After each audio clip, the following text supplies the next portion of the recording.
want to talk if I can. Just sure. It's ground, fire away. A lot of it's ground, obviously, you've gone over. You'll pardon me, but for the purposes of what I'm yeah. doing here, one question that, you know... You're running? Yeah, we're running now. And anytime you want to stop, just tell me. Yeah, okay. Sure. One question. I was sitting as the head of Warner Brothers Records in the 60s, and along you guys came. And then in doing these interviews, more and more people I talked to, they say they were doing this, and then they heard the Beatles. Were you guys aware of the impact you had on musicians around the world? Not at first. We were aware of all the kind of the musical establishment. We were aware of them, and we wanted them to be aware of us.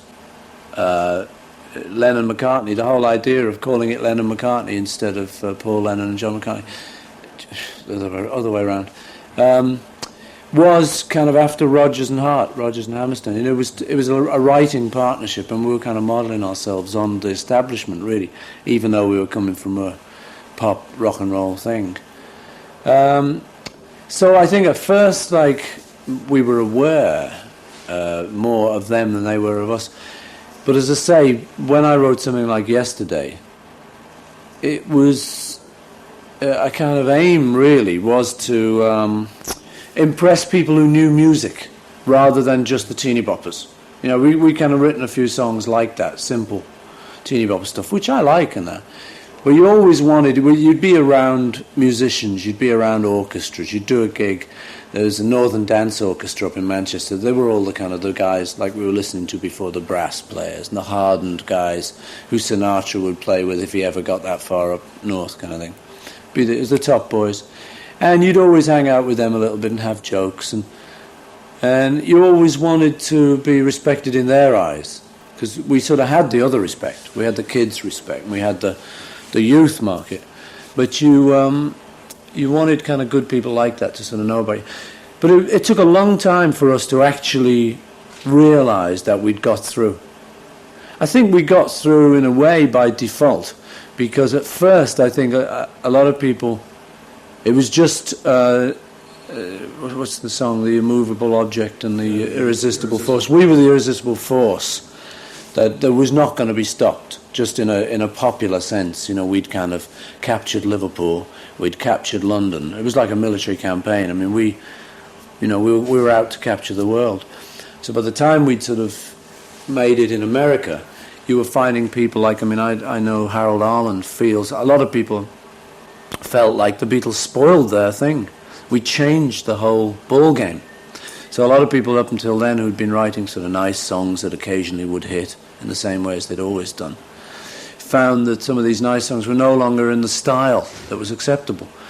So it was this big sort of irresistible force that kind of made them all look at the whole thing again. Ed Sullivan was having us on, whereas it used to be more of a Streisand or somebody who'd head the bill. Now you were getting this little sort of, these kids, this little group of kids. And at first I think a lot of them just said, nuts, they'll be gone tomorrow, like all the kid rock and roll groups. This is Frankie Avalon here. This is Fabian. It's a group. It's Fabian in a group. So, you know, they weren't too worried. But we knew they ought to be worried. We knew this was an irresistible force. We knew we had quite a bit of momentum by the time. Because we'd played Hamburg. A lot of the older people, you see, forget that. They thought they had the vaudeville training. They had to work without microphones. They had to work hard. And us little kids were overnight sensation. We weren't. We worked 8 hours a day in Hamburg. Now, 8 hours a day for any musician is a lot of playing. And you've got to, if you don't want to repeat in that 8 hours, you've got to have some repertoire. 8 hours of repertoire. And we managed it. By the end of our stay in Hamburg, we managed, albeit slimly. I mean, there were like tequila might take on a couple of versions to qualify, you know. But by the time we'd sort of done the whole thing, we'd come back from Hamburg with a repertoire. Big bag full of swag. Because it was all B-sides, all blues tunes. It was stuff that people hadn't heard. A lot of stuff we'd written ourselves. A lot of, as I say, B-sides of hits that we knew were good songs and that we'd worked them around, little offbeat things we'd heard off albums. But we selected this big sort of repertoire, very varied, so we could go anywhere and play something. If we were in an older people's crowd, we were playing a cabaret, I'd do Taste of Honey. or Till It Was You. I'd do that kind of thing. And so I think eventually this kind of showed through, that grounding there. Because we did feel a bit envious at first. You get the older performers saying, oh, we had music hall, we had vaudeville, which is one of the big things you'd always hear, and you kids don't. So we said, well, if we've got this repertoire. So when we came to record, we'd pull things out of this repertoire. I did Till It Was You. I don't think we ever did Taste of Honey. No, I don't think. I think we did it. Yeah, we did it. It was an album track. That's right. But it never got a lot of attention. But so we had this kind of other side to us that was a little more than people thought we had. So you get the older entertainers kind of saying, "No, well, this won't last long." But then the kids they'd say, "What do you like about these guys?" They said they don't write any tunes and stuff. And the kids would be able to say, "Well, wait a minute, listen to this." They put on yesterday a little string quartet, which people like Andy Williams, coming from the correct school, as it were, inverted commas, would say, oh, the voicing's all wrong on the violins. Which, listening to it now, it's a strange voicing on that record. But to us at the time, it was this musical respectability that we knew we had. And we'd have these kind of, because we were based in that. People forget that. My dad was a musician. He used to have a little band called Jim Mack's Band in the 20s when he was 20 odd himself. And he'd be at home, he'd be playing Lullaby of the Leaves, he'd be playing, so I always knew that tune and loved that tune, which not a lot of people these days know that tune. You'll know it. Lee Eastman knows it. The older crowd know it. And the music buffs know it. But it's not everyone. That'll go off in a second, I hope. Okay, that's all right. I must get an attachment so it doesn't. John, for instance, Don't Blame Me was one of John's favourite songs. John Lennon. Now, you don't know that kind of stuff about John. You just think he's a kind of a peacenik or whatever you think he is. He's a crazy man or whatever, or a great man of this or that. But you don't associate him with that stuff. But again, his mum taught him. His mum was a musical lady, taught him banjo chords. I had to change him to guitar chords because he knew it all banjo style, the two strings now. But we used to love Little White Lies, Don't Blame Me. These are our big favourites. Rosetta. These are songs that we used to love. Like, man, I was a big Fats Waller fan. I was a big Peggy Lee fan. My very good friend, the Milkman, was like one of my favourites. We used to do very early days in this repertoire. I'm talking about, we used to do Besame Mucho. So we used to do all sorts of stuff that no one would ever have suspected us. So that when we did play with these NDOs or the Sullivan Band, these guys, who we wanted to be on that level. We didn't want to just be the little schmucks from out of town and these be the real boys. We didn't just want fame, we wanted credibility as well. So that was it. We did have this quite big backlog that we could draw on. And I was writing songs like When I'm 64. When I was 16, funny you should mention Sinatra before, because I kind of wrote that with him in mind when I was 16. Right, because rock and roll hadn't actually happened when we started. It was just about to happen, and we were about to make it happen very big, about to sort of turn it into a major industry, whereas it had been Elvis and Chuck Berry obviously making it. They'd made it pretty major by then anyway. What, up until you guys did it, there had been no English rock and roll. I mean, Tommy Steele or something. There had been bits and pieces, yeah. But why all of a sudden? Why did this floodgate come? And we got overwhelmed in the States with rock and roll bands. Well, because we opened the gate. I think if we hadn't opened the gate, I think what was to come after it wouldn't necessarily have hit. But I put it down myself. People dispute this, but hell, I was there, so they can dispute it as much as they like, I say that the cheekiest thing the Beatles ever did was say to our manager, we don't want to go to America till we're number one. We made that stipulation. I'll tell you why. Because we have an artist over here called Cliff Richard, who's one of the big British stars. Tommy Steele, as you mentioned. Adam Faith. Cliff's a nice guy and everything.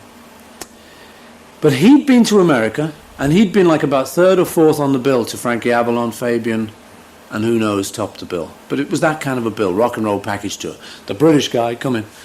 And we'd seen him come back, and we'd seen his interviews. We were just a little younger than Cliff. He's a year or two older, which made all the difference in your teenage years. It's a big gap.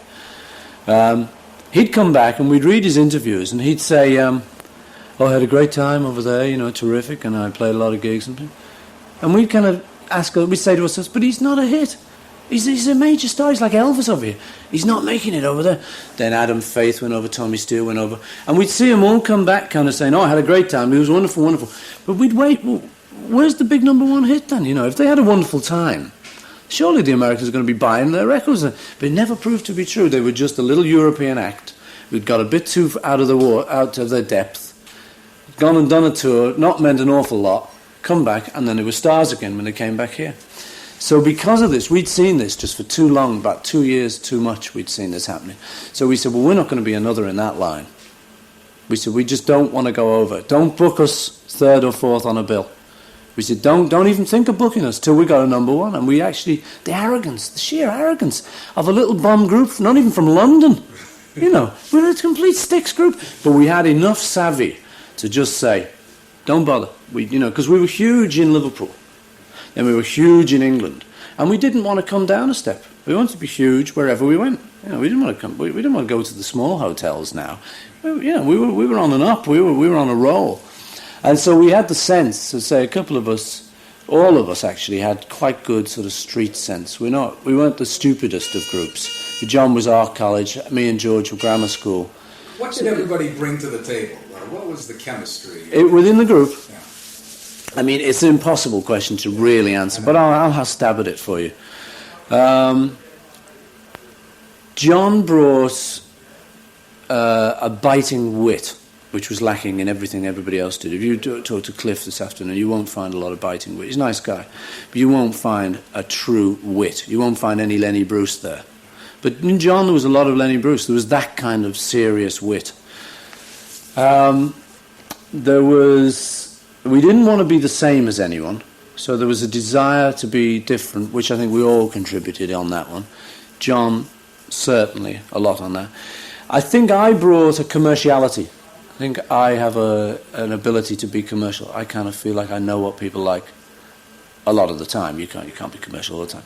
But I had looked at show business from afar and sort of thought that record's going to be a hit, and it would be. I could sort of pick them and spot them and sort of knew what people would want. So I think I sort of helped there a lot. When John and I started writing, I'd be keen that we always got a very good title and things like that. I brought harmony to the group. Nobody was really very into harmony, but my dad, with this Jim Max Jazzman, he'd always sat me and my brother down and said, this is harmony, da-da-da, da-da-da. And he'd shown us that, and we'd had a little bit of... So when we came to do the group, I'd say to him, let's do a harmony on that one, and we gradually worked our way into things like that. George was serious, quiet, always a very good businessman. George was always very good on the business side, and always very good on his instrument. I don't think he was very innovative till later. But he was a good, solid musician there with a good, solid sense. He was very sensible, George, still is. Sensible guy, which was very helpful. So he kind of added that to the package. So he sort of had wit and sort of integrity. Wit with John, commerciality with me, sort of seriousness and an ability with George. And Ringo was the best drummer in Liverpool. That's what Ringo was. And Ringo had wit, again, native wit. He's still a very funny man, Ringo. Ringo didn't know when he was being funny, which was always great, because those of us who'd sort of been to grammar school knew how the phrases slung together. 3 of us went to grammar school. Ringo didn't. Ringo always said he only went to school for 3 days. Because he had a bad operation when he was a kid. He had peritonitis. His stomach's got a lot of scars on it. And his parents were told he'd die, age 3. Oh. So with Ringo, everything was always a bonus. And he literally didn't go into school, spend all his youth in hospital with peritonitis, recovering from this stuff. So thanks. So Ringo's a very good University of Life guy. He always had masses of that. But he'd say to us, we'd say, good God, that was exhausting. That was an exhausting day yesterday. He said, oh, God, he said, it really has been a hard day's night. We go, what? What did you just say then? He said, say that again. It's been a hard day's night. And he thought he meant it. In fact, quite a few titles came. Tomorrow Never Knows was another of his. He said, well, tomorrow never knows. I said, I'm sure that's not the real saying, but it's better. Let's write that one down. So that would be... Ringo said titles. He talked in titles all the time. We go, ding, because we were maybe a little more literate than Ringo was, although he's caught up a lot now. People say about you too that you had a sense of discipline, showmanship, public relations. Yeah, they say that about me. I think fair that's to true. say? Yeah, I think that's true. I had a steadier upbringing than certainly John and Ringo. Certainly John. The others all had nice upbringings, actually. John was a little unfortunate. It was a nice upbringing. It was a little unfortunate because his mum died when he was young and his father left home when he was 3 and stuff. So John had a kind of... That was... He lived with his aunt. So I think that was a lot of the reasons for John's mixed-up periods. Is a little... When your father leaves home at 3, you're not on a good thing. You know, it's going to give a little boy a problem there. But, yeah, my family was... very interesting, very incredible kind of family. Like sort of, it was very working class. My dad had left school when he was 14, like everyone did then, and gone straight into work. And he'd always been a cotton salesman, actually, my dad. But he was the kind of man who wanted to improve himself all the time. So he did crosswords, and he was very good at crosswords. And actually, one of the great things that's happened, he died in 76, so he doesn't know about this. But my cousin, who grew up with me, my dad would always say, crosswords. Learn crosswords, son. Do crosswords. Very good for your word power and all stuff. He was a great man. Lovely man, my dad. Besides being a musician, he was this word man. And he'd say to us, do this. Now, my cousin actually has just become the very first man to ever do the crossword for the Times. He writes the things. He makes them up. And these English crosswords are not easy.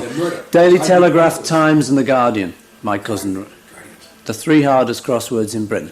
And he credits my dad with being the guy who turned him and said, learn crosswords. I was the only guy in school who could spell phlegm. P-H-L-E-G-M. To this day. So, I mean, what I'm saying is, I had this kind of wonderful upbringing where, when it came to showbiz, I sort of knew that all people wanted was to have a bit of fun and a good time, like at the parties we'd had as kids. The family parties. I knew people wanted a laugh, a nice bit of music, a good song, you know.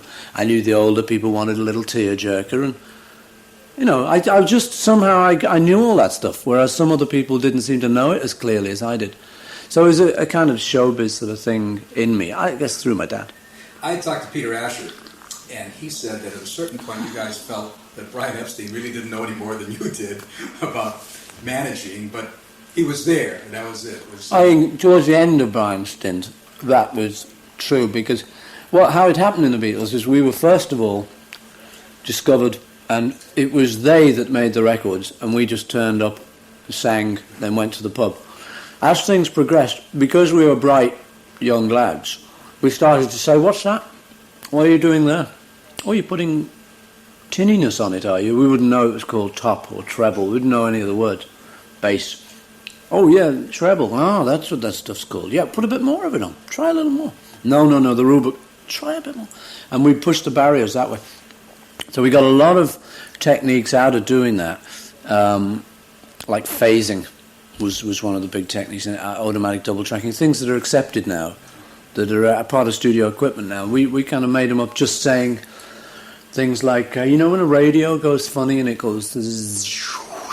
We said, why does that happen? He said, well, it's because the waves are phasing. We said, it'd be great if we could get that on the guitar, you know. So we did a lot of experimentation, which has now become kind of established procedure now. So we were always pushing. We were always just inquisitiveness. And what happened was, in all of those things, then eventually, we had seen how Brian had done it. What is there to managing? You look after the interests, you hire gigs, you make sure the right people are together. So I think after a while we did feel we knew as much as him. Not in the early days. He was our Svengali in the early days, very much. And we were very happy to have him, and he was a great man. Some of these crummy books come out tell you he was this and that, and he was not good for us, or he was lousy, or we didn't like him. It's fantastic. We all loved Brian. A lovely man. Lovely man. He was a failed actor. And I actually always credit him with one of the things. Another thing behind this Beatles' irresistible force was that being bright guys, if we'd have just come down straight like a normal group, we would have just hung out with some musicians in London and gone out to the local restaurant with them or something. But because of Brian, we came in at a much higher level. Because Brian was RADA. Brian was ex-RADA, the acting school in London, the Royal Academy of Dramatic Arts. Brian had been there, and Brian loved theatre a lot. So Brian's crowd would be Coral Brown, Vincent Price's wife, and you'd be meeting great actresses, or you'd be meeting Larry Gelbart. MASH, we met Larry very early on. Oscar Buselink. We were meeting these guys who were like big kind of showbiz guys, and we'd be chatting with them at parties and enjoying their conversation, enjoying their wit. As I say, with John, who was a very funny guy anyway. John was a clever man. He wasn't clever academically because he never got a single exam in his whole life, John. I got some exams. John he couldn't get arrested as far as exams were concerned. But he was all here. He'd read a lot, and he was a very intelligent guy, John. What was the impact when it happened? This had to be a start. Were you aware of how big it was? No, the great thing about it was a gradient. It was on a gentle gradient for us. Snuck up on you? Everybody else thought it was an overnight success. We started off in Liverpool as nothing, just as a crummy little band. When we got this opportunity to go to Hamburg, then we started to be better than the other bands in Hamburg. We started to get a larger repertoire, started to look a little further. They started to come and visit us. The clubs in Hamburg, the very first club we ever played at was called the Indra, which is the German name for India. Indra. And we played there. The first night we played, I think there must have been 2 people in there. But we started to learn our showbiz skills, because what happened, around the door, there'd come people. It was off the street, this was the Reeperbahn, this is a tourist area. They'd come off, and the price of the beer would be there. The first thing they'd look at was the price of a beer, to see whether they could have a quiet, cheap drink. And they'd hear this band, and we'd see them, we'd go, and we'd start doing show, or we'd start changing the number, change quick, whatever, a better number, if we were playing something crummy. And we'd try and entice them in. This was our role in life, was to make people buy more beer. That's how we actually started off, the more beer they bought, the more likelihood of our pay going up. So it was a fantastic training, because you actually had to get results, or else you were going to be out next week. So we did what the Germans call make show. And we put show in there, and we put a lot more repertoire. Well, by the time, after a couple of months had gone by, roughly, I think, when we finished playing in that club, we moved to another club. That club was packed out nearly every night of the week. See, so we knew we had something going. We'd managed to make an empty club packed. And Saturday night, you just could not move for like young girls and guys. And it was the crowd too. It was the people. It wasn't like to just rock and roll fanatics or something. It was the German people who were coming. They were ferrying in, and we knew we were a big success. Moved to this next club. Our crowd moved with us. This next club became the most popular club. So by the time we left that scene and came back to Liverpool, we then had to work up again. But we knew we'd been massively famous in this one little neck of the woods. We knew we'd made it. We'd seen how it's all done. We'd had all the acclaim. We'd even got a little record contract out there. Came back here. We hadn't led to much, but from where we'd started, it was a huge jump. Came back to Liverpool, started again with this repertoire to become the Cavern. When we first worked there, not many people came in. By the end of when we worked there, you couldn't get in there, and it was sweat and everything, so electrifying. I mean, the amps used to fuse with the sweat dripping off the ceilings. Used to just do in the amps. And then when that happened, you see, we then used to go a cappella, and we'd joke about the commercials. Ladies and gentlemen, a great new product has come on the market, and we'd do all this stuff. We'd handle any situation. It was a fabulous training ground. It was like the older entertainers had said vaudeville was. We had our own little version of vaudeville, potted vaudeville kind of thing. So by the time we came to play the sort of big shows and the big gigs around, and by the time we went to America, we'd already been famous about 5 times in all these other little levels. So to actually, and because we'd said to Brian, we want to be number one, when we stepped off that plane in America, no matter what any journalist said to us, hey, you guys are lousy, we said, but we're number one in your country. Beat that if you can, my man. And there was no, you couldn't say anything to that. That's the one thing you cannot dispute, right? You've got a record number one now, I've got to admire you. It doesn't matter what I think of you. If your record's number one, I've got to have some respect for you. And this is what happened. We were in Paris, and the telegram came through from Capitol Records. It said, "One Hold Your Hand's gone number one." Woo, we just jumped on each other's backs, screamed the whole place down. And we knew we were off for the fame. Whilst it was kind of, wow, amazing, in a funny way, we expected it. Not an arrogant way. Did you feel pressure to sustain it once it was there? Not too bad, no. I mean, we figured we'd done it 5 times there. This is the 6th. We'll do a 7th and 8th and a 9th, no problem. It was sort of, it had become part of the way we got used to it. We got used to this sort of fame. You see, okay, it was, now it would be the Plaza where the kids were outside, and there'd be more kids, and it'd be bigger, and it'd be Ed Sullivan. But in England, we'd just done it, and it'd be the Nottingham Plaza. And the kids were just as packed outside there. So it was funny. We got used to it, and we'd learned our trade by the time we got to the States. And I say, once you then started to probe, once the older people would say, my God, Benny Goodman would kind of say, these guys, nothing. They'll be over tomorrow. Harold Allen and people like that did say at the time, they'll be finished. Don't worry, gang. This won't last long. But then the kids would say, what about yesterday? What about this Michelle song? That's not bad. Well, it's here, there, and everywhere. There's something here, Dad. I think that was always the kind of anchor that kind of held us there, was this musicality. We were pretty musical. Pretty good musicians, actually, in a kind of smallish way. Nobody could virtuoso solo. But as far as a good little rhythm section was concerned, we were a good little band. We could now, if we were here now, we kind of say, Long John, so-and-so, we think of a blues tune. Okay, Big Mac truck, 3, 4, boom, and we'd all be in. It wouldn't be just a ham-fisted little group. Because we've been working together so long. Did you ever have a chance to prove that live? It seemed every show I ever saw, there was a screaming from the start to the screaming at the end. That was sometimes a great help. If you're madly out of tune, you sometimes thank the Lord for moments like that. No, we had our quieter gigs. We'd play things where people would listen. We'd often play to older audiences, which always did it. If ever you played to older audiences, they did it. But we liked all that. I mean, it was part of our fame. It was part of what we were doing. Sinatra had the Bobby Soxers, so it wasn't even a new thing. Was it hard to be a Beatle? Is it hard to be Paul McCartney? How difficult is it? It's not for me. No, I've had 1 or 2 moments in my life where I've kind of thought, okay, this is pressured. This is difficult. This is showbiz and at its height kind of thing. And maybe you ought to just go back to being a coil winder, whatever it used to be. But then at that point you realise, no, I can't. No matter what happens now, I can't go back. So then you think, oh, well, if that's the case, enjoy it then. Get on with it and enjoy it. There have been just 1 or 2 moments when I thought, point of no return, maybe it'd be good to sort of try. But I know that now, certainly, if I tried to now become unfamous, it'd be Garbo. He used to be famous, now look at him. I've got enough knowledge to know that that's what it'd be like Brigitte Bardot. It'd be, she once was beautiful, now look at her. So, I figured the only way to crack that one is just stay there.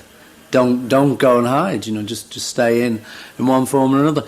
So I kind of branch out occasionally and do things, that keep me interested, like the Linda thing and stuff. And now I've got my own studio, I can experiment with some stuff, and I enjoy working with people. It's not hard for me, really. I feel, it's a bit the showbiz cliche, but I really do feel quite lucky to be able to do this and get Peter paid. Asher had said that when he was over at Apple, and you could see the demands on you guys.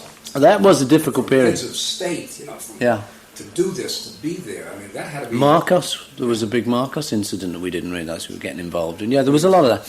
But that was a very difficult period, Apple, because Brian had died, which had left us in the lurch, because, as I say, he was important to us, even though we were getting to the stage where we'd say to him, we want to do this, and he'd carry it out. We weren't reliant on him. But when he went, it left a hole, left a gap. What were the dreams? What did you want Apple to be?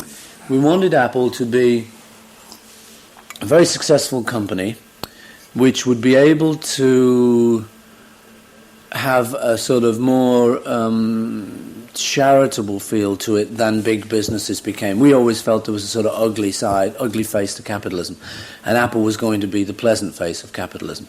In other words, we were going to get people, pay them very, very well, but corner the market kind of thing in all these great artists that we'd attract to us. It would always have to be very, very good music or something we liked. And it was going to be business with pleasure was one of our sort of ideas at the time, one of the dreams, was instead of life inevitably having to become a grind, where people sit and, oh my God, this is my job. We felt it could be very pleasurable and stuff. The dreams were good. And what we did as the Beatles during Apple was good. We did a lot of good work. We had one of our first releases was Hey Jude, and still we had Long and Winding Road and Let It Be, and a lot of very good things came out of all of that. So our side was all right. I think what let us down really was the business people we employed. We as artists, we sort of said, well, you get that side of it together. We'll hire people and we'll get the artists and we'll do that. And that side of it, I say, was pretty successful as a record. You came out of the box with Mary Hopkins, with Mary, other records. Yeah. We had other successes too, yeah. Sure. We had James Taylor's first record. But it was it was a beneficent kind of company. It was to be a company where you could feel safe. And I say what let it down was the business side. But I mean, we had a clothes shop, for instance. The idea was that we had a clothes shop. And when we decided we didn't want to be in clothes, instead of sell them all off cheap, which we thought was a bit crummy, we gave it all away. That was the sort of way we wanted to be. It wasn't totally naive, because it wouldn't have been that much money saved if we'd. It was just the philosophy behind it. We wanted it to be a modern company. I've seen companies that have put that same idea into practice and are very, very successful. I'd say Sony. It's a similar thing. If you talk to Mr. Sony, he's got an idea that it's a family, that they should be happy, that money isn't everything, they should like their jobs, they should enjoy coming in on a Monday. That was all of that we were trying to get to. I still do. I think my company at the moment exists very like that. The people I have, are all well paid, not asked to do too much. If they are, I'll kind of ask them rather than tell them. And we treat them like humans, and I get a lot back from it. They give me an awful lot back. They'll work much later than anyone will work. And they're happy to go to work. I want to ask you, next year is the 20th anniversary of the Sgt. Pepper album, yeah. Maybe the most analyzed record, analyzed, scanned stuff, yeah, and so yeah. forth. That was a radical departure. Was it input from everybody in terms of how that was recorded and the breakthroughs you had? It was really, yeah. We all were in on it. I think on that album, I don't like to kind of say I had a lot to do with it, because it does sound like me ego tripping. No, especially. Well, it does, but I mean, but sometimes if that's the case, then you just. So I mean, what happened was I got an idea coming back from America. I was on a Pan Am flight, I think, and I got this idea to pretend we weren't us. I felt we were getting in a bit of a rut as the Beatles. The pressures you're talking about certainly did exist. I always felt, well, you've got to handle them, and I just handled them. I figure, you're a baseball player, you're going to get some flack, you've got to handle it. So I was never too bothered by that, but I knew we had pressures. So to relieve what pressures there were, I hit upon this idea of saying to the group, this album, we are not the Beatles. This is going to be our safety valve. We're going to think up a new name for ourselves, going to think up a new way of being, a new way of recording, a new everything, just to be fresh. So I said, and I've written this song, by the way, which says Sgt. Pepper's Lonely Hearts Club Band. And that was in the style of things at the time, so-and-so's travelling medicine show with Dr. Foot. Everyone was having those sort of zany Mr. Bojangles all-electric rhythm and blues outfit with pants on. It was long, complicated titles. So this was our one, which kind of set the vogue a bit. And I just said to everyone, we're not the Beatles. It's one thing. Whenever we go in now to make this record, it's not John having to sing this track. You can be anyone. It was to liberate us. So it was quite good, We did stuff that we'd never done before. And John and I think, were the main influences on it. George took a lesser role in that particular one. He was into his Indian music, so he did his Indian track. And that was all him. It was all his sort of innovation. And Ringo came along as usual, for the ride, as it were. You guys were never a songwriting team like Arlen and Mercer or Bacharach and David. I mean, you didn't write all the songs together. Who did what? We did. No, we did everything. We always got frightened of one thing, establishing a formula. Because everyone said to us, how'd you do it? What's the formula? We said, well, if we knew that, we'd bottle it and sell it. Be terrific. But that was, again, a facetious way of saying we actively discouraged finding a formula. because once you find it, it's a very elusive thing, all this stuff. It's like magic.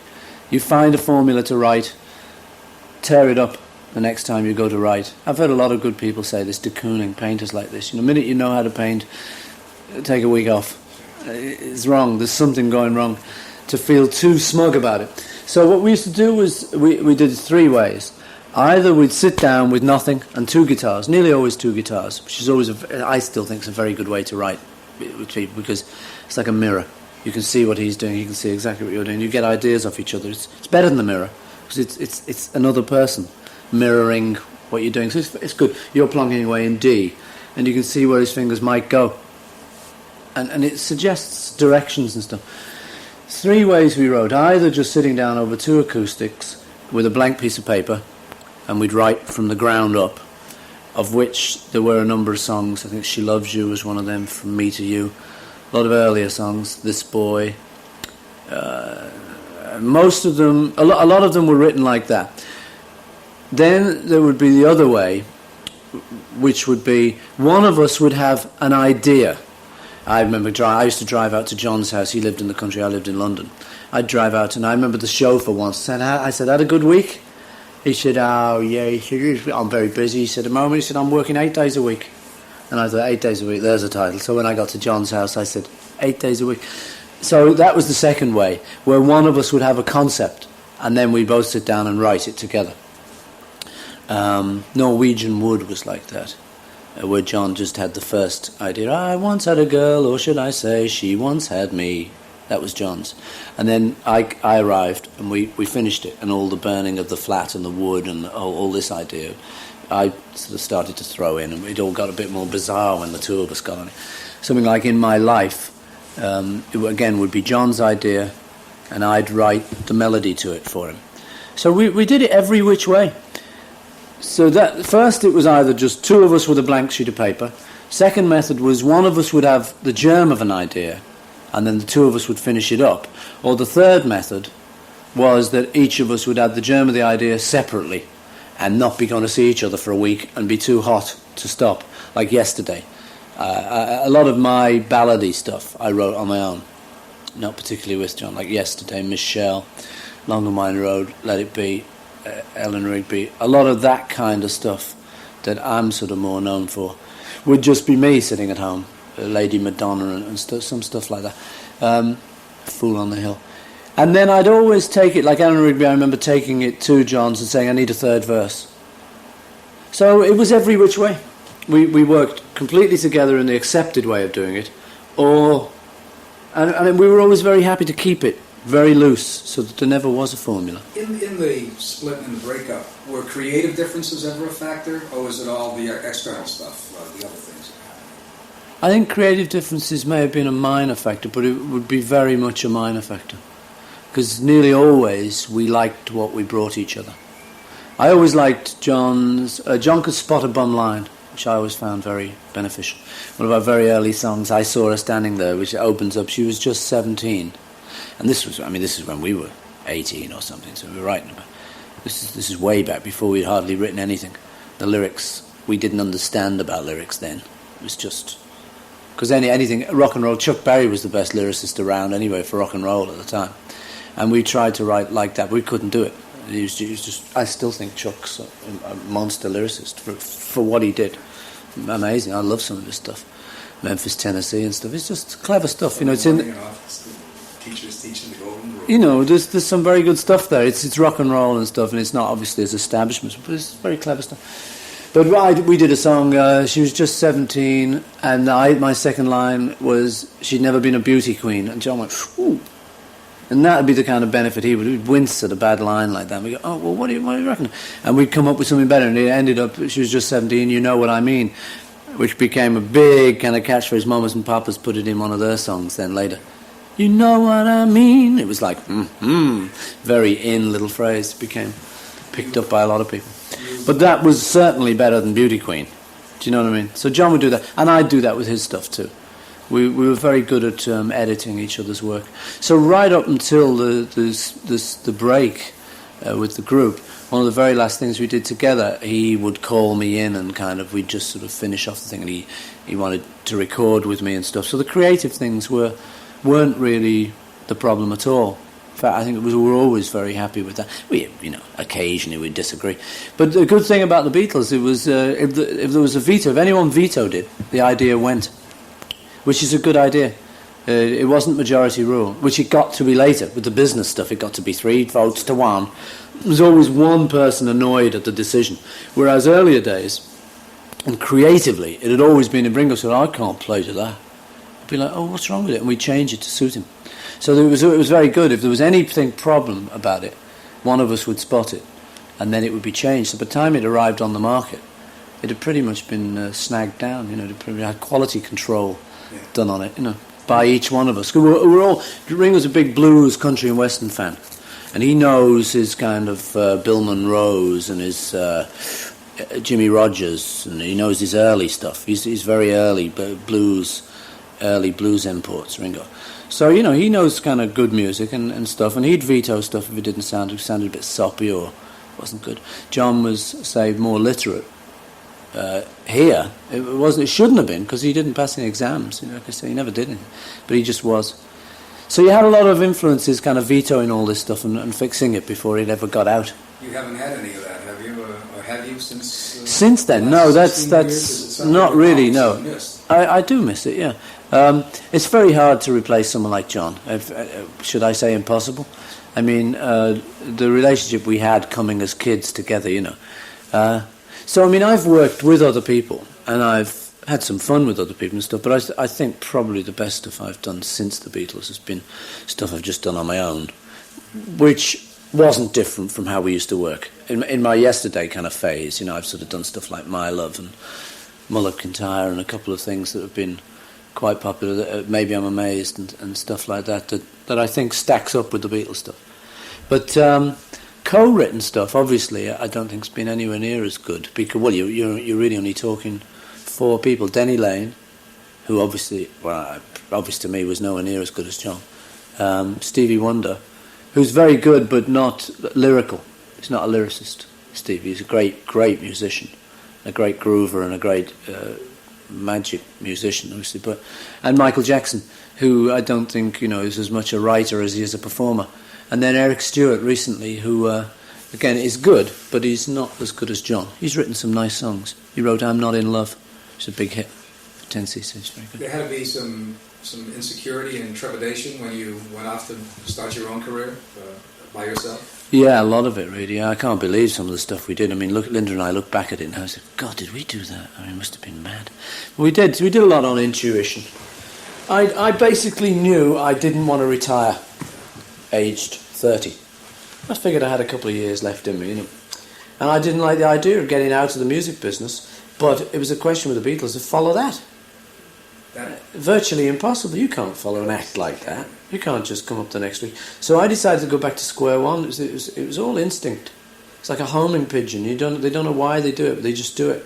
I just got a band again, and it wasn't even a top level band. It was just like we'd started with the Beatles. It was just a little band. Got the wife in on keyboards. She barely knew middle C. Unbelievable what we did. But I mean, we were just young, in love. We thought, what the hell? It's nothing to do with them anyway. We're going to have fun. So we got up there, and I mean, I amazed myself that we had any success. By the time we came to 76 and toured America, we had a monster tour in America. Because by then, we'd learned more, and we were... But yeah, that was very insecure. I mean, I almost don't remember the 70s. It was so insecure. I remember the 60s quite well. And the 80s are all right. 70s is like a big blank for me. Did they ever exist? What was I doing? I don't know. What was I doing in the 70s? I can't think. But, I surprised myself. Because of all the insecurities, I think I tended to go along with a lot of critics and stuff. And so my opinion was always, I was good in the Beatles, crummy in all that stuff, and now I'm kind of doing one or two things that are all right. That's sort of how I put a blanket thing on it. But what I do is I amaze myself. I look in some of these books, and I see what I did. There's a record, they always get these Billboard book of hits. I was looking through one with David Bowie the other night, a couple of months ago. And he was looking, we looked up everyone else except ourselves. I said, come on, David, who are we kidding? Let's look ourselves up. That's who we want to look up. Damn this, don't go looking up James Brown. We're interested in what James did, but... And when I got to my segment, a lot of the what I thought was the crummy period, unproductive period, was very successful. It was very successful. And there's some stuff in there that I think will be found. I think with the insecurities, what happened with me, I think laziness crept in. So there's a lot of songs in there that are like half finished. There are good ideas, but I don't realise them. I cop out around about the third verse. Which is it's a bit like kind of unfinished paintings and stuff. But I say, looking back on it, there are some things. I mean, I met Liza Minnelli, and I think her favourite song of mine is a post-Beatles song called "Maybe I'm Amazed," which is a strange little song. It's a powerful little song. I don't know if you know it, but it's it's a weird little song. Maybe I'm amazed at you. You hang me on a line. You pull me out of time. I mean, I know what I'm talking about, but it's not straightforward. So overall, I've now reached a point where I think, well, listen, kid, you've done real good. You're a good guy. You did fabulous. Even the times in your terrible insecurities, you were all right. You were hanging in. So I kind of ended up giving myself a bit of a break. I'm easier on myself than I used to be. And when the acclaim is not there, when critical reviews are less than favourable, you're able to ride it. No, it still makes me thick. Still makes me thick. Yeah, no, I don't know anyone who can ride that stuff. Do you? Nobody. There's only one answer: don't read it. And then what happens is you're sitting in the dentist and you pick up Newsweek, and there it is. And you've got so unused to reading this stuff, you've got no shell around yourself, and it's terrible. But I don't think anyone likes... I liken critics sometimes to teachers in school. I don't think anyone likes a bad report. No one likes to do badly in an exam. That's how I feel. So I can't get off on it, no matter how constructive they are. If they still say McCartney could do better if he concentrated, I don't go for it. They're teachers, And I just say, voila. 1, 2, 3. Nothing. Look over, and Lynn's got a kind of glazed look in her eye. Frozen. It's gone. It's all gone. She's totally corpsed, the whole thing. So the audience go giggle. They think it's in the act. Yeah. They like this. They're going for this. They think this is clever. This is good the way they've done. So I then think, right, what the hell are we going to do here? So I wander over to Linda. Just a moment. It's like Lauren and Hardy. Just a moment. I can't remember. They've gone from me too. Bloody hell. And the audience by this time is getting off on this. They think this is like the husband and wife act. This is the best bit of the show then. So anyway, suddenly she pushes me out the way and she's remembered them, and off we go. But we had plenty of moments like that. Oh. But I say, looking back on it, it's fabulous. I think it's great that we kept going. It would have folded anyone else. Many people just would have not bothered after that. Because I say, we always knew it was not the easiest act to follow. But so I just thought, well, I want to stay in sort of show business. I want to stay in singing. I want to stay in music. The only way is to keep practiced. I can't lay off for 3 months and then have to do a vocal. I'm going to be out of it. So I've got to sing every day, or I've got to sing nearly every week or something. So we just got a little band. Started doing it again. You came up with a great answer to Bob Hilburn on the TV thing. In fact, I flashed out a few other people when he said, hey, some of your records aren't that great, the critics aren't. And you said, you give it the best shot you can. And isn't it true? It's there. Isn't it true? You look at anyone's career. There's valleys, there's mountains.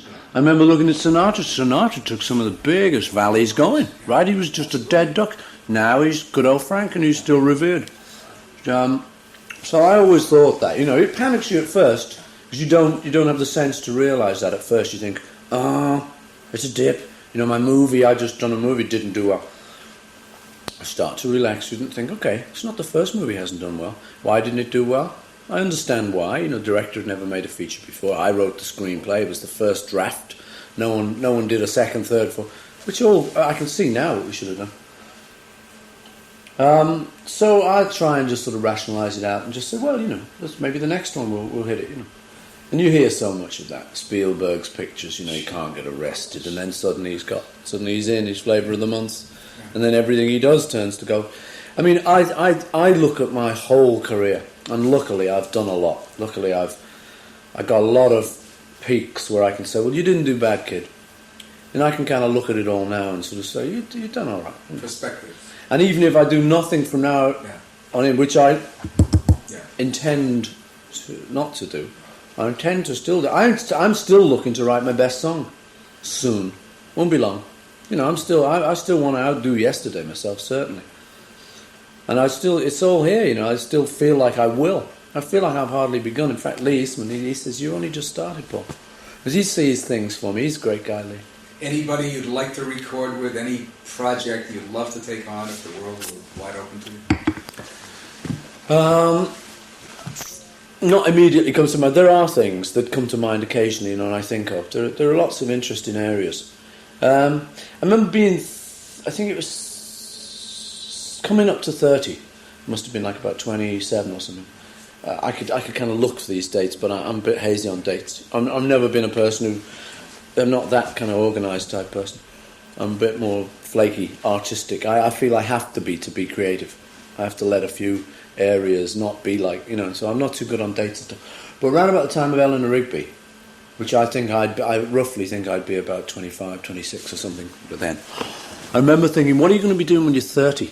Because 30 seemed like an unseemly age to be gallivanting around. I thought I ought to be a little more sensible. Still hasn't happened, by the way.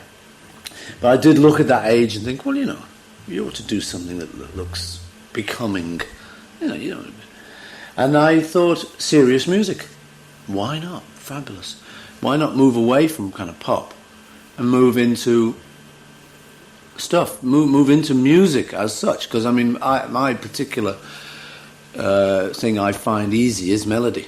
I mean, I've never been stuck on melody. Words I get stuck on. I don't think of myself as the greatest lyricist. I think I've written some great lyrics, but I don't think it's my main skill. Through my dad, I think melody has always been very easy for me. I mean, I wrote the tune to When I'm 64 when I was 16, and the words to it when I was like 23. I mean, there was that big a gap between the things. So, like I say, I think that comes easily to me. So that then suggested to me, I thought, well, that would be kind of seemly, and it would be something you could do when you're 90. You can still be writing little notes and writing little quartets and little pieces and Gershwin in it and doing this. So there's a hell of a lot of there's a huge field there. I mean, if I ever get started on that, I mean, you know.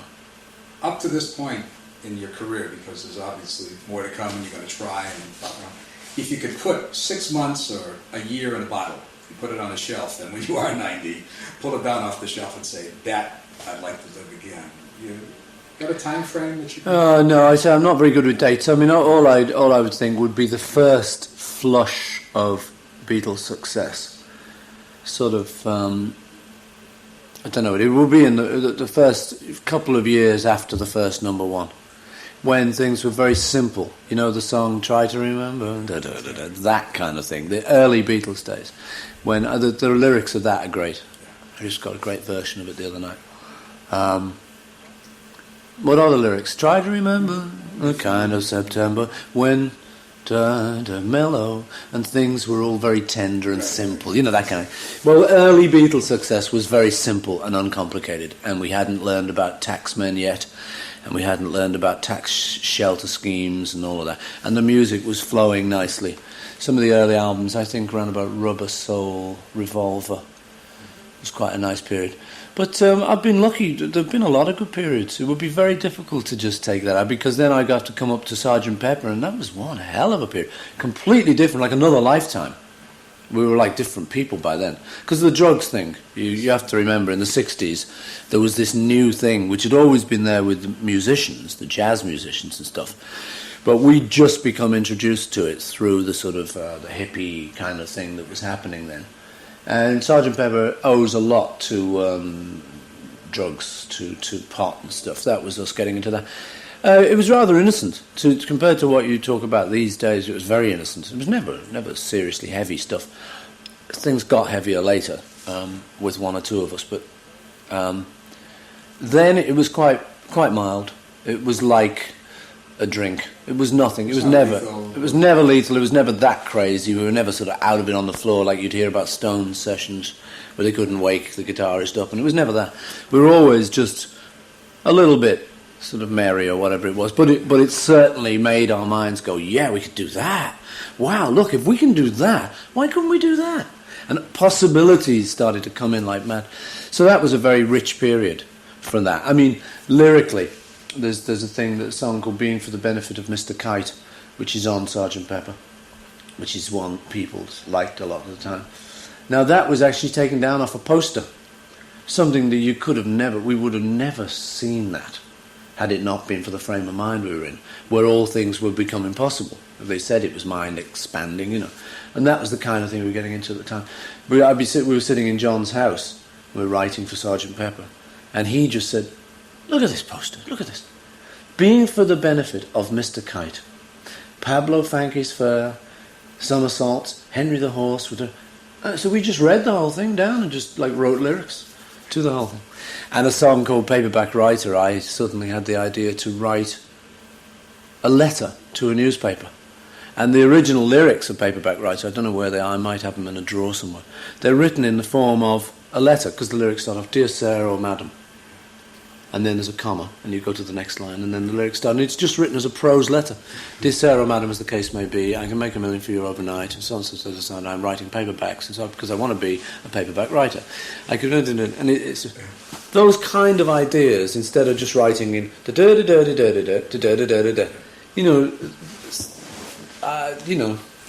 those came out of just kind of letting ourselves go a little further. Danger is always not to go too far, and it did eventually reach a point where we found we were going too far. We had to kind of rein in, which is a danger. I mean, any kids listening to this, and I'm not meaning to imply, reading this book, I'm not meaning to imply that, hey kids, take drugs and get high and you'll write great music. It's not that. It just was a contributory fact at that time. And it was innocent. But while it was innocent, it was fine. It was just like someone having their first beer. And they go, "Wow, I love this piece of music." And they hear it for the first time. We all know that. And then you just allow parts of your mind work that didn't work before. So that was quite a rich time. Meeting the Queen for the first time was all very rich. Going to America for the first time was incredible. Unbelievable. God. I mean, now I wouldn't be very impressed going down Florida now and sort of seeing a motorcycle cop. But then, it was like heaven. And we'd be riding along and a motorcycle cop would kind of breeze up on his bike. Taking photos of everything we were. It was magic, But I'd say we did have a lot of good times in the Beatles. We were only going for 10 years, which is kind of surprising. It felt like it was much longer than that. From beginning to end, A to Z on the Beatles thing is only a 10-year period, really. Boy, did we come a long way in 10 years. So, we literally came from the back streets of Liverpool to the front streets of America, to the front row in America, that we got right up there, and beyond, And as you said, no British people had ever done that before. So that was the answer to long way round to your other question, which was, why was there a boom? Why was the floodgates opened? Was that once one British act had made it, unlike these Cliff Richards and Tommy Steeles, once one British act had actually gone and opened those gates, the Bastille was broken, and it left the room for all the other revolutionaries who then came in on this big boom. Then Dave Clark, Stones. But there was a nice atmosphere at the time. We got the Stones their first record contract, a fact that they do not publicise these days. Was there much rivalry between them? No, there wasn't any. That's what I mean. There wasn't. There really wasn't. It was very, very sweet, actually. There still isn't, I don't think. Mick and I just don't see much of him now because he lives all over the place. But then, no, it was very sweet. In fact, I say, the guy who turned down the Beatles at Decca in England, a guy called Dick Rowe, poor guy. God, there's a guy to feel sorry for. He had to live with that till he died a few years ago. He had to always live with that. He's the man in the record business who turned him down. But he was worried that he realised he turned us down. So Decca, who were as big a company as the one we signed with EMI, were in shtick. He was in big trouble, hot water, because we were just... And if you look at EMI's earnings, it kind of goes, do-do-do-do-do, got the Beatles, do-do-do-do-do-do-do, and just goes. And then lost the Beatles contract, do-do-do-do-do-do, taken over by Thorne. It really coincides so amazing. Oh, yeah. Never has recovered. Never has recovered. So, obviously, we had that. Decca didn't have anything. And I think it was George who was at a party where Dick Rowe was, or one of the Decca guys, who said, "Hey, do you know anyone? We've got to get a hot actor." And George said, "There's a great group called the Stones. You really ought to go." and he sent them down to the Station Hotel in Richmond where they were playing. And we used to hang out with them a lot. No, it was a very nice scene, actually. Very friendly scene. It was a wonderful scene here in the 60s. It really was nice. It was very friendly and very nice scene. Bag of Nails. That's where Linda and I met. Bag of Nails. Bag of Nails. Yep. Well, thank you.